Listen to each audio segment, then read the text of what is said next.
स्वागत है दोस्तों।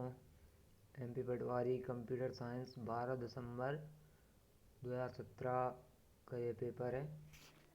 इसमें हम कुछ महत्वपूर्ण जानकारियाँ साझा करेंगे। तो इसका जो पहला क्वेश्चन है, 8 बिट से कितनी बाइनरी संख्याएं निर्मित की जा सकती हैं। नंबर सिस्टम से पहला क्वेश्चन है कि 8 बिट से कितनी बाइनरी संख्याएं निर्मित की जा सकती हैं। तो इसका आंसर है 256।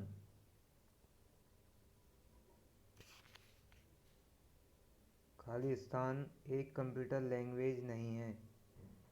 पहला C++, दूसरा लोटस, तीसरा बेसिक या जावा। तो एक कंप्यूटर लैंग्वेज नहीं है। C++ एक कंप्यूटर लैंग्वेज है। बेसिक और जावा ये तीनों कंप्यूटर लैंग्वेज हैं, जबकि लोटस आपकी कंप्यूटर लैंग्वेज नहीं है। MS एक्सेल 2007 में मैथ फंक्शन का एक उदाहरण है। तो ये आपका 2017 में पटवारी परीक्षा हुई थी, उसमें जो MS एक्सेल और MS वर्ड है वह 2007 जो उसका वर्जन था वह पूछा गया था। तो MS एक्सेल 2007 में मैथ फंक्शन का एक उदाहरण है, इफ एंड काउंट या SQRT। तो इसका सही आंसर है SQRT। जो मैथ फंक्शंस जो हम वर्क करते हैं वह SQRT पर करते हैं। अगला क्वेश्चन है 84 जो उसमें था, कंप्यूटर में एंटीवायरस इसके लिए इंस्टॉल किया जाता है। एंटीवायरस का क्या यूज़ है कंप्यूटर में, तो ये क्वेश्चन था। तो इस कंप्यूटर को वायरस से सुरक्षित रखने के लिए, कंप्यूटर को आग से सुरक्षित रखने के लिए, या मेमोरी साइज बढ़ाने के लिए। तो इसका सही आंसर कंप्यूटर को वायरस से सुरक्षित रखने के लिए। एंटीवायरस जो है वह कंप्यूटर वायरस से सुरक्षित रखते हैं कंप्यूटर को। इसमें एक और आपको और क्वेश्चन बन सकते हैं, कंप्यूटर के वायरस से संबंधित वायरस के नाम या एंटीवायरस के नाम भी इससे संबंधित पूछ लिए जाते हैं। अगला क्वेश्चन है 85, खाली स्थान का उपयोग अप्रत्यक्ष रूप से उन कार्यों को पूर्ण करने के लिए किया जाता है जो एक अनधिकृत प्रयोक्ता प्रत्यक्ष रूप से पूर्ण नहीं कर सकता। खाली स्थान का उपयोग अप्रत्यक्ष रूप से उन कार्यों को पूर्ण करने के लिए किया जा सकता है जो एक अनधिकृत प्रयोक्ता प्रत्यक्ष रूप से पूर्ण नहीं कर सकता। तो ये ट्रोजन हॉर्स जो वायरस रहते हैं का उपयोग अप्रत्यक्ष रूप से किया जाता है, जिससे कि अपने सिस्टम में अनधिकृत वायरस प्रवेश न करें। रिसाइकिल बिन क्या है, तो रिसाइकिल बिन क्या है, डिलीट की गई फाइल्स के लिए एक अस्थायी स्टोरेज। रिसाइकिल बिन में जो हम डिलीट कर देते हैं वह फाइल जाके अस्थायी रूप से स्टोर हो जाती हैं। अगला क्वेश्चन है 87, MS एक्सेल में निम्न में से कौन सा शब्द संकेतिका से संबंधित है या लीजेंड से संबंधित है। MS एक्सेल में निम्न में से कौन सा शब्द संकेतिका से संबंधित है। क्लिपआर्ट, बुडार्ट, ऑपरेटर या चार्ट। तो इसका सही आंसर है चार्ट। अगला क्वेश्चन 88, एक डॉक्यूमेंट में वो सेक्शन जो टॉप और बॉटम मार्जिन पर दिखते हैं निम्न कहलाते हैं। तो एक डॉक्यूमेंट में वो सेक्शन जो टॉप और बॉटम मार्जिन पर दिखते हैं निम्न कहलाते हैं। तो जब हम MS ऑफिस में वर्ड पर काम करते हैं तो हेडर एवं फुटर जो रहते हैं वह टॉप और बॉटम मार्जिन पर दिखते हैं। तो हम डॉक्यूमेंट में हेडर और फुटर का यूज़ करके टॉप और बॉटम मार्जिन लिखते हैं। अगला क्वेश्चन है इंटरनेट एक्सप्लोरर एक है। इंटरनेट एक्सप्लोरर एक क्या है, कंपनी है, इंटरनेट है, सर्च इंजन है या वेब ब्राउज़र है। तो ये इंटरनेट एक्सप्लोरर एक वेब ब्राउज़र है।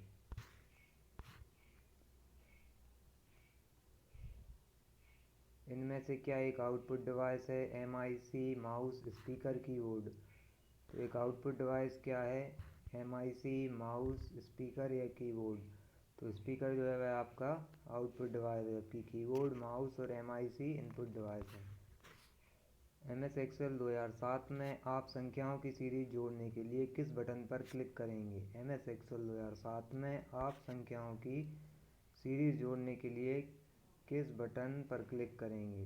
तो ऑप्शन है ऑटो सम, insert button, quick total button और टोटल बटन। तो इसका सही आंसर है ऑटो सम बटन का यूज़ कर हम संख्याओं की सीरीज जोड़ सकते हैं। हम जैसे कि एक्सेल में काम करते हैं तो हम उसे सिलेक्ट करने के बाद सिलेक्ट करके उसकी सीरीज को जोड़ सकते हैं ऑटो सम बटन की मदद से। तो ये आपका वर्ड और एक्सेल में जो है हम प्रैक्टिकल जो करते हैं उससे संबंधित ज़्यादा प्रश्न इसमें पूछे जाते हैं। तो MS वर्ड 2007 में पेज लेआउट मेन्यू में निम्न में से कौन सी कमांड उपलब्ध नहीं होती है? पेज लेआउट में कौन सी कमांड उपलब्ध नहीं होती है?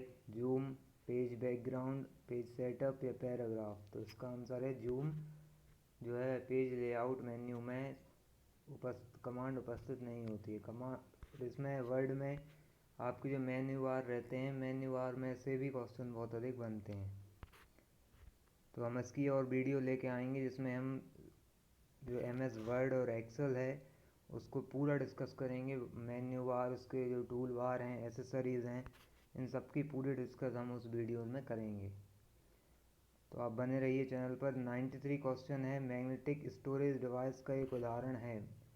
मैग्नेटिक स्टोरेज डिवाइस का एक उदाहरण है OMR, hard disk, CD-ROM disk या मेमोरी स्ट्रिप। तो मैग्नेटिक स्टोरेज डिवाइस का एक उदाहरण है OMR, hard disk, CD-ROM disk या मेमोरी स्ट्रिप। तो मैग्नेटिक जो स्टोरेज डिवाइस रहती है वह हार्ड डिस्क रहती है। अगला क्वेश्चन है एक कंप्यूटर के 3 मुख्य अवयव निम्न होते हैं। कंप्यूटर के 3 मुख्य अवयव कौन से होते हैं? CPU मेमोरी टैप या tap memory floppy disk, input output या प्रिंटर माउस या CPU इनपुट आउटपुट और मेमोरी। तो आपके कंप्यूटर के 3 मुख्य एलिमेंट्स जो रहते हैं वह CPU इनपुट आउटपुट यूनिट और उसकी मेमोरी रहती है। ये आपका 94 क्वेश्चन था। MS Excel 2007 में सिंबल ग्रुप किस टैब में उपलब्ध होता है? MS Excel 2007 में सिंबल ग्रुप किस टैब में उपलब्ध होता है? Insert links, insert tables, insert text और इंसर्ट इलुस्ट्रेशंस। तो इसका आंसर है इंसर्ट टेक्स्ट जो है वह सिंबल ग्रुप टैब में इंसर्ट टेक्स्ट उपस्थित होता है। तो इसमें आपके 15 से 16 क्वेश्चन तो इजी रहेंगे, लेकिन उसके बाद लेवल बढ़ जाता है इन क्वेश्चन का, इसलिए आप पहले से इसकी तैयारी जारी रखें। तो 96 VGA का पूर्ण रूप है। VGA का पूर्ण रूप है video graphics array, visual graphics adapter, virtual graphics access या वोलेटाइल ग्राफिक्स एडेप्टर। तो VGA का फुल फॉर्म जो है वह है वीडियो ग्राफिक्स अरे। अगला क्वेश्चन, निम्न में से कौन एक ईमेल सिस्टम नहीं है? निम्न में से एक कौन ईमेल सिस्टम नहीं है? www.google.com या www.hotmail.com या outlook.com या yahoomail.com। तो ये ईमेल सिस्टम जो हैं हॉटमेल, आउटलुक और याहू मेल, ये तीनों आपकी ईमेल सिस्टम है, जबकि www.google.com एक आपकी वेबसाइट है जिस पर हम वेबसाइट को सर्च करते हैं।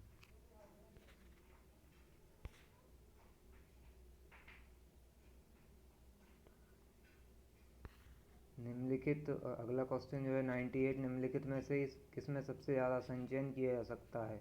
तो मेमोरी से संबंधित है कि मेमोरी किसमें सबसे ज़्यादा संचयन किया जाता है, मेगाबाइट, गीगाबाइट, टेराबाइट या किलोबाइट। तो मेमोरी की यूनिट पूछिए कौन सी जो इकाई है वह सबसे बड़ी होती है, तो इसका आंसर होगा टेराबाइट। टेराबाइट जो है मेमोरी की सबसे बड़ी यूनिट होती है। MS एक्सेल का उपयोग निम्न के लिए किया जाता है। MS एक्सेल जो है वह डॉक्यूमेंट्स के लिए या प्रेजेंटेशन के लिए, स्प्रेडशीट्स के लिए या सेंडिंग मैसेज। तो MS एक्सेल एक हम जानते हैं कि स्प्रेडशीट सॉफ्टवेयर है। MS एक्सेल एक स्प्रेडशीट सॉफ्टवेयर है। ये एक इजी क्वेश्चन था। और डॉक्यूमेंट्स के लिए MS वर्ड का यूज़ करते हैं और प्रेजेंटेशन के लिए MS पावर पॉइंट का यूज़ किया जाता है। इसके बाद जो 100वां क्वेश्चन है, निम्नलिखित में से कौन सी शॉर्टकट की सिलेक्ट किए गए टेक्स्ट को अंडरलाइन करने के लिए की जाती है। तो शॉर्टकट कीज़ वही क्वेश्चन रिपीट वही हो रहे हैं, आपका जो सिलेबस रहेगा उसी में से पूछे जाएंगे। बस आखिर में आपको जो 20 में से 15-16 के बाद जो क्वेश्चन आपको स्कोर करना है वहाँ आपका पेपर लेवल थोड़ा टफ रहेगा। निम्नलिखित में से कौन सी शॉर्टकट की सिलेक्ट किए गए टेक्स्ट को अंडरलाइन के लिए की रहती है। तो अंडरलाइन के लिए कंट्रोल प्लस यू का यूज़ अंडरलाइन के लिए किया जाता है। तो ये आपके 20 क्वेश्चन थे जो 12 दिसंबर 2017 से थे। अगली वीडियो में हम कुछ और क्वेश्चंस को डिस्कस करेंगे। इसके बाद हम शॉर्टकट कीज़ और इससे संबंधित वर्ड ऑफिस से जो मेन्यू बार और टूल बार रहते हैं उससे संबंधित वीडियो लाएंगे। यदि वीडियो पसंद आई हो तो वीडियो को लाइक और शेयर करें, जिससे अधिक से अधिक छात्रों के पहुंच में आवे। धन्यवाद।